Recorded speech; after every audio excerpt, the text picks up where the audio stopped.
मित्रांनो नमस्कार, शुभ सकाळ। आज आपण आपल्या द्राक्षाच्या प्लॉटमध्ये माल कमी आहे, त्याला पातळाचे प्लॉट, एक नवीन अशी माहिती आपण या प्लॉटची जाणून घेणार आहे। या किंवा फेल गेलेले कमी आलेले प्लॉट, त्यांना काय केलं पाहिजे काय नाही, पुढच्या वर्षी प्लॉट चांगले कसे येतील हे लक्षात घेण्यासाठी यावर्षी सुधाकरचे जवळजवळ 60 ते 70% प्लॉट, 70-80% प्लॉट माझ्यामध्ये फेल असतील। तर पुढच्या वर्षी याला माल येण्यासाठी हे जे फेल गेलेले किंवा कमी आलेले प्लॉट आहे यांना काय काळजी घेतली पाहिजे याच्यावर आपण थोडीशी चर्चा, मी थोडे एक्सपर्ट लोकांशी भी चर्चा केली याच्यावर का पुढच्या वर्षी काय होईल। तर आता ह्या प्लॉटमध्ये तसं पानं व्यवस्थापन एकदम मस्त ठेवलं आहे, पण तरी पुढच्या वर्षी आपण एक नवीन निर्णय घेतला आहे यावर्षी करायचा। तर हा प्लॉट यावर्षी कमी जास्त आल्यामुळं आपण त्याच्यात काकडी खाली लावून दिली होती। तर काकडीचं बरं झालं,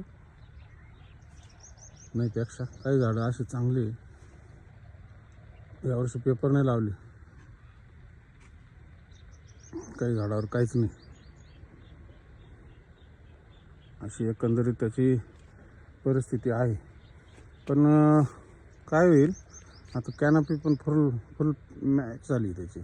बऱ्याच लोकांनी असे कमी माल आलेले प्लॉटवर लक्ष नाही दिलं आणि त्याच्यामुळं झालं काय का त्या प्लॉटांची परिस्थिती अतिशय दयनीय आहे। मी बघतो ना रस्त्याने त्या प्लॉटांमध्ये त्या लोक गेलेच नाही, जसे छाटले माल बघितलं निघाला का नाही निघाला आणि गेलेच नाही। हा मूर्खपणा पुढच्या वर्षी इतका भवणार आहे आपल्याला का भयानक, त्याचा इतका मोठा त्रास सहन करावा लागणार आहे शेतकऱ्यांना। म्हणजे यावर्षी एक तर माल कमी नाहीच्या बरोबर, काही शेतकऱ्यांना चांगले पैसे झाले, काहींना काहीच झाले नाही, नाहीच झाले तर त्यांनी मूर्खपणा करून त्या वाघांना पावडरी वगैरे फवारण्या घेतल्या नाही।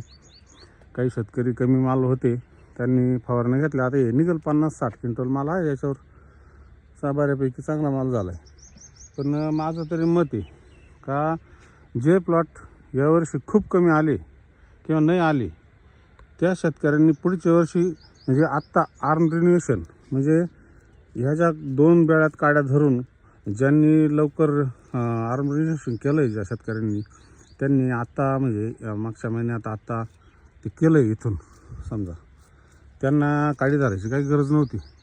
पण मी द्राक्ष बागेतमधले एक्सपर्ट संतोष मोरे म्हणा, बाकीचे पिंपळगावचे आमचे मित्र, त्यांना विचारलं का मला पण या बागेचं करायचं, अजून एक 10-15 दिवसात हा बाग खोडायला येईल। तर म्हटलं आर्म रिन्युएशन करा का? ते म्हणं 100% करा, कारण हा बाग यावर्षी छाटल्यानंतर परत विगर धरेल आणि याच्यामध्ये तुमच्या एप्रिलमध्ये याला गर्भधारणेला परत अडचण येऊ शकते। पावसाचं मागं पुढं झालं बायचान्स, आपल्याला पावसाचं काही सांगू शकत नाही पुढचं काय आहे काय नाही।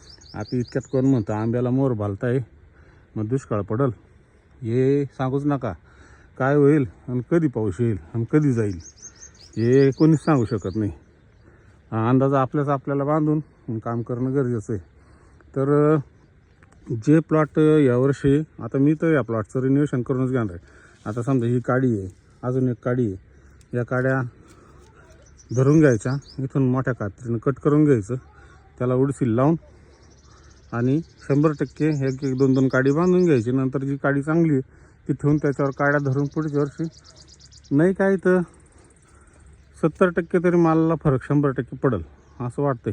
मागच्या वर्षी म्हणजे इथून मागं हा प्लॉट कधी फेल गेला नाही, 100% एक्सपोर्टच होतो तो, एकही गडबड त्याचा मागं राहतच नाही। पण यावर्षी त्याचं रिन्युएशन करणं गरजेचं आहे।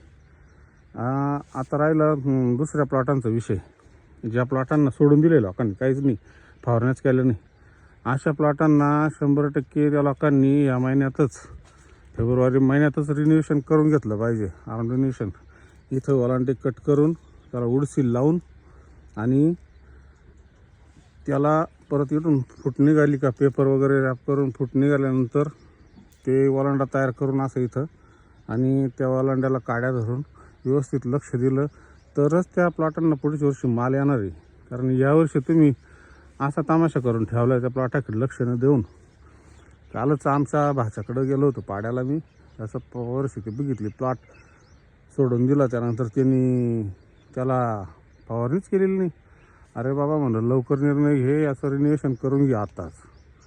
जर रिन्युएशन केलं तरच वाचाल, नाही तर पुढच्या वर्षी हे उभे राहिलेले प्लॉट परत उभे राहतील, परत मोठ्यात लोकायला पैसे होतील, आपल्यासारखे गरीब मरतील. तर विचार करा सर्व गोष्टींचा आणि मग निर्णय घ्या.